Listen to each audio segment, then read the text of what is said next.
What's up, guys? We're back for some more Sturniolo triplets. The 2023 Tea Party.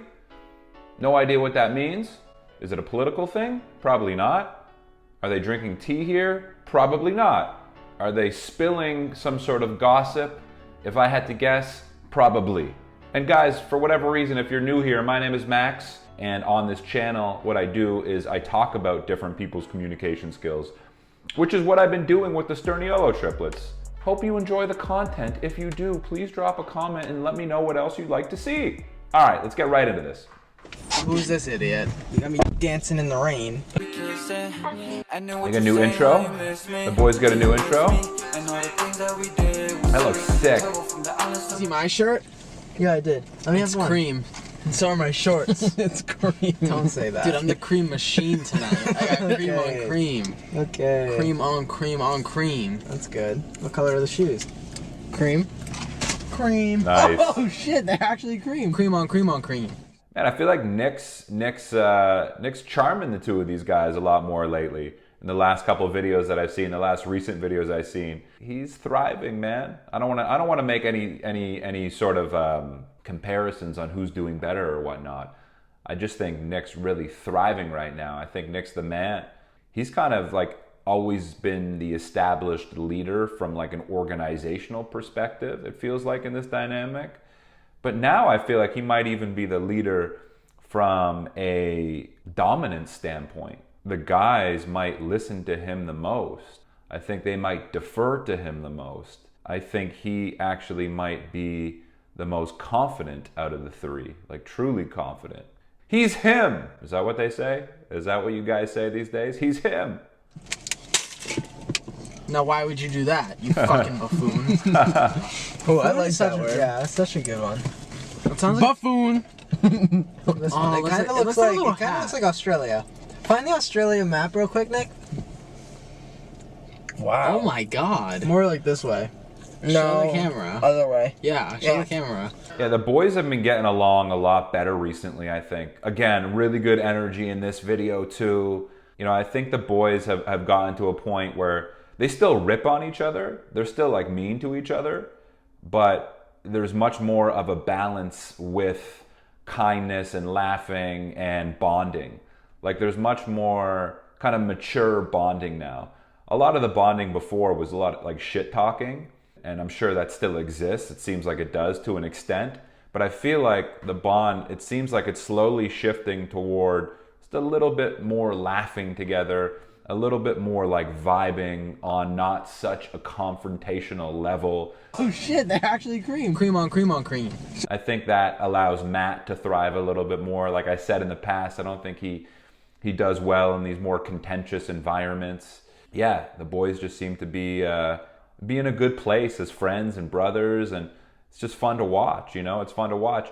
And I think one of the things, I've talked about this before, they're very, very human to us. We feel like we know them because there's no real filter or barrier between them and the camera. Oh, these are not good tonight. Yeah, they're not that good. I'm just hungry. Should I eat Australia and kill all the kangaroos? I think, what? I think we should all go around in a circle saying our favorite thing about each other. Let's do it. See, the boys are on a complimenting tip. The boys are in a lovey-dovey phase right now. Chris, the guy who is arguably the most contentious and the first one to insult his brothers, is actually voluntarily saying, hey, we should go around and compliment each other. The vibes changed, baby. The vibes are changing. I think Chris has a big part in setting the vibe and the tone in this group, right? If Chris chooses to be a little bit more calm, the whole dynamic changes. Did you just break those? Dude, Trevor loves those. But now they look cooler. No, you look stupid as shit. You look like fucking Roz from Monsters, Inc. Whatever the fuck her name is. She literally doesn't wear glasses. Yeah, she does. Yeah, she does, you idiot. Those exact ones, actually. Stupid idiot. Like this? Yes, you look like her, you idiot. I'm like waiting for Chris to explode over here. Like Chris is the most unpredictable out of the three for sure. Like just when you think he is being like a nice guy and thoughtful and considerate, I feel like he can explode within a second. But notice with these guys too, like Chris will call Nick an idiot 3 times in a row. Yeah, she does, you idiot. Those exact ones, actually. Stupid idiot. Like this? Yes, you look like her, you idiot. It's all love. Like, Nick doesn't take that as a personal attack in any way. It's one of their love languages. I think this is actually a love language for Chris. He runs into a nail salon and he goes, "Give me everything, like, give me all the money," and like starts pointing the gun at random civilians and the lady at the cash register, and they all like ignore him. They're like, "You need to just go, dude." I saw and that. he's like so embarrassed that he just left. I feel like, put that in the track, please. Thank Like you. none of them took him seriously. Yeah.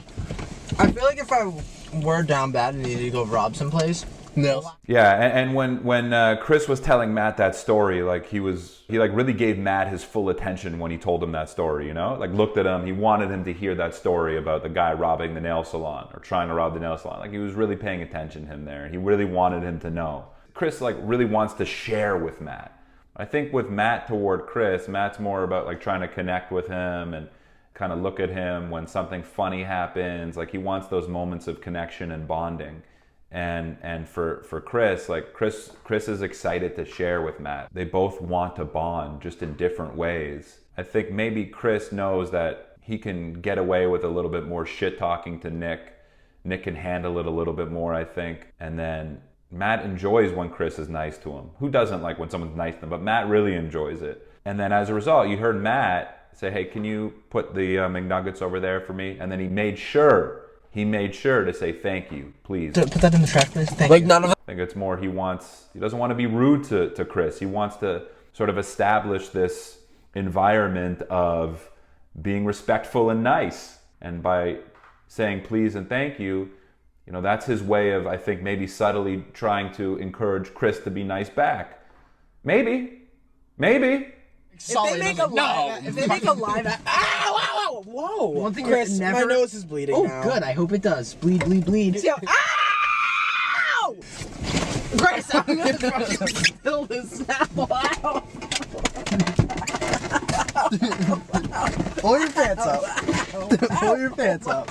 Yes. Yeah, Chris is a bit of a tweak, you know? Chris is a bit of a tweak.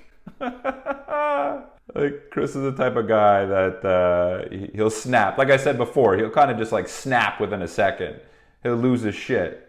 But that is annoying. He's right. If someone covers your mouth, you're going to fucking be pissed off. I think Chris is the guy who like likes being talked down to the least.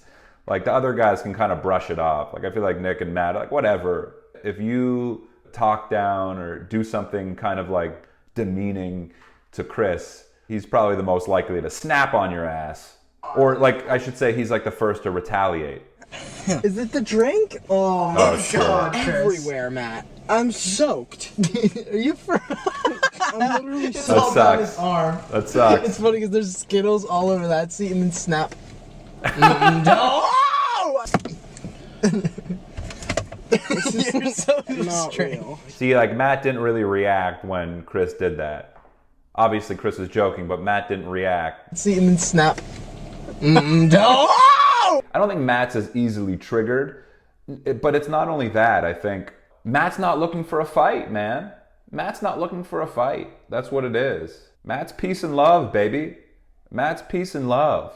So when Chris does that, Matt's very charming. Matt can find a way to charm Chris. When he does that, he kind of looks at him and smiles and kind of laughs. And yeah, like I think Matt just knows how to manage Chris's energy really well. Like he probably knows Chris better than anyone in the world. So except for maybe Nick, but I think Matt might even know him better. Like Matt watches Chris a lot. Matt's very, very in tune with Chris's behaviors. So he knows how to deal with his energy and he knows how to stabilize him. I think that's a good word. He knows how to stabilize Chris.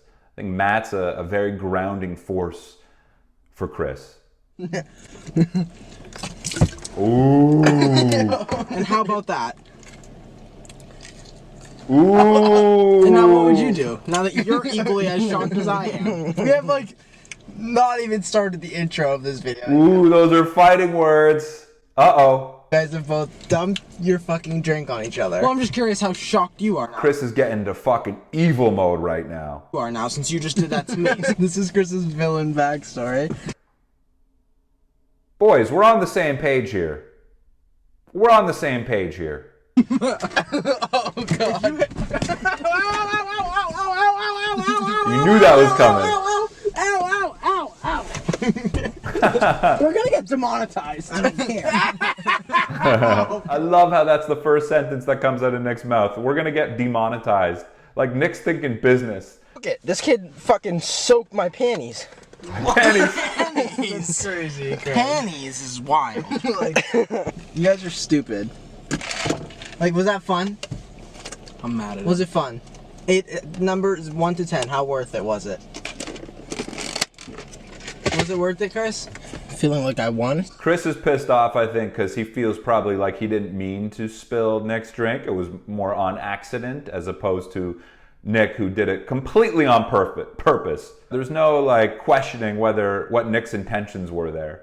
But notice how Matt, when he played mediator there, which is interesting. It's interesting. I think that's like the first time I've ever heard Matt play mediator, really. And when he called each of his brothers out, he did it really nicely. Again, he wants the environment to stay calm and nice. Notice his tone when he delivered the message to both Nick and Chris. It was very calm. It was very light. Was it fun? Numbers 1 to 10. How worth it was it?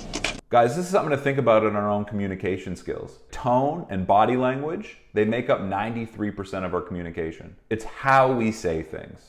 Don't litter, Nick. It's Skittles, you stupid fuck. Still, don't put it outside. What if a bird choked on it? He'll taste the rainbow while he goes out. Do we have a topic for this video? Yeah, you're coming down here with.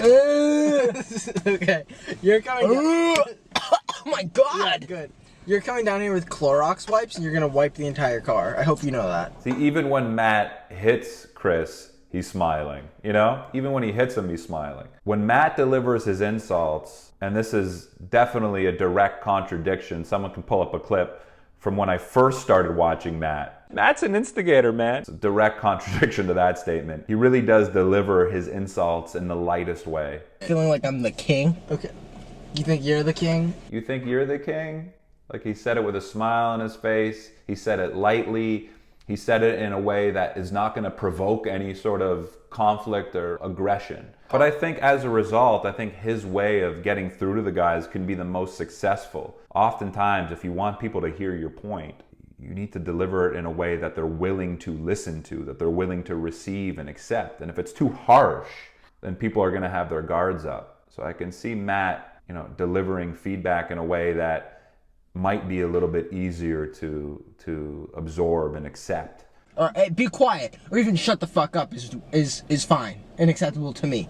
But to silence from like to I've smothered your mouth. my Smothered face, your face, clammy Shut the hand fuck all up! over my mouth. Oh yeah, you. I've smothered your mouth countless times in car videos, and you've never. You guys team Chris or you guys team Nick here? What's up? Whose side are you on? Who's right? Who's wrong in this situation? It's tough to say. I mean, someone smothers your mouth.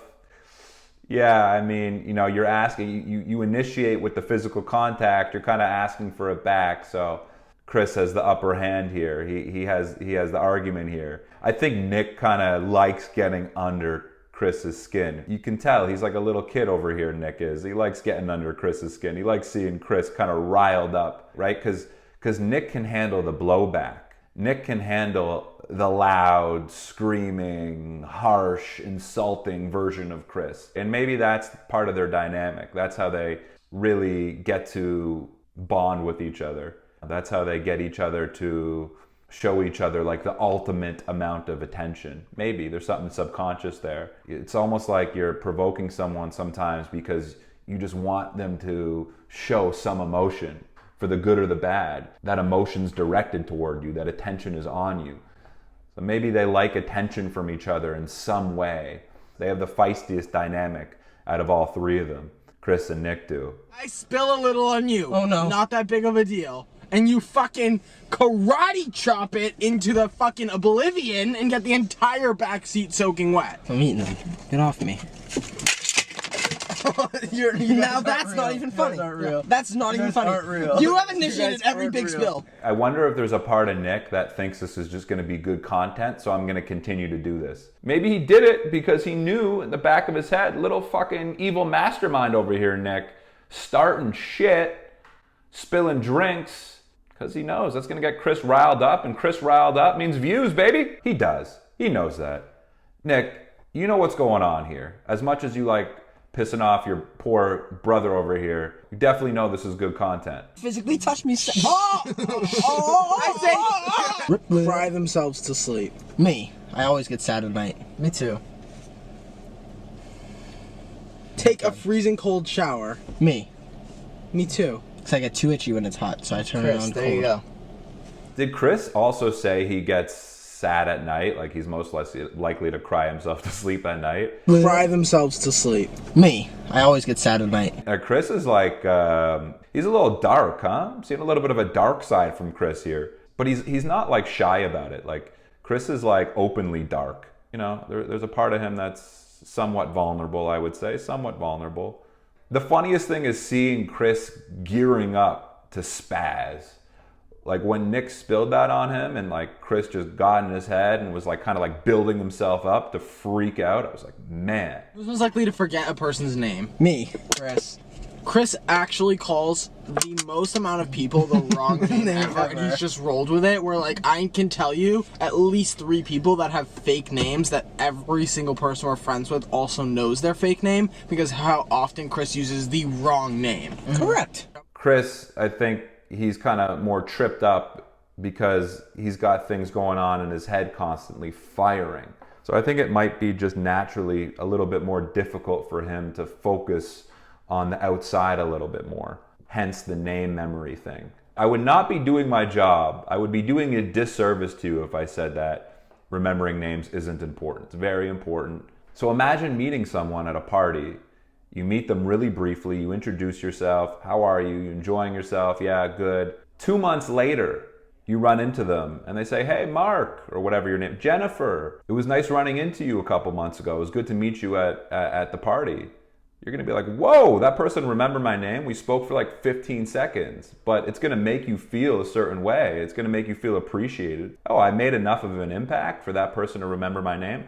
Anyway, I'm not hating on Chris in any way, but it's a skill that can take you far. Remembering people's names makes people feel important, and it makes you look like someone that cares. Fuck you. Chris used to cook. You eat it.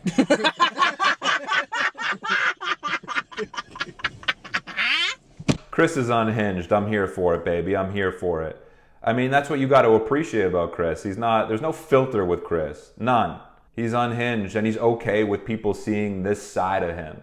He's okay with people seeing this ridiculous side of him. You know, and that's why we love these guys. For the good, for the bad, for the ugly, they're being themselves. Chris especially.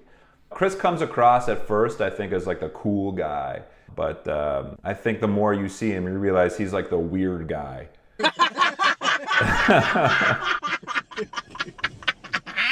He's fucking hilarious, man. So go fuck yourself, lousy shit, cream machine, goofball. Shh. Want an Altoid, Uncle? Uncle Matt? Okay, goodbye. I'm actually really curious to explore Nick and Chris's shit-talking dynamic a little bit more. And that was a great fucking video. Shout out to Nick, because I do really think Nick kind of planned it. So Nick, smart move if that was the case. You know I love these boys. You know I'm always down to react to them. I appreciate all the suggestions. And guys, as always, if you want to watch my uncut reaction and analysis, go to my Patreon page. I've included the link in my description below. I've also included all my uncut Sturniolo reactions there, along with exclusive to Patreon reactions. So if you love my Sturniolo videos and you want to see the uncut stuff, go to my Patreon page. Other than that, I appreciate you guys. I will talk to you soon. Peace.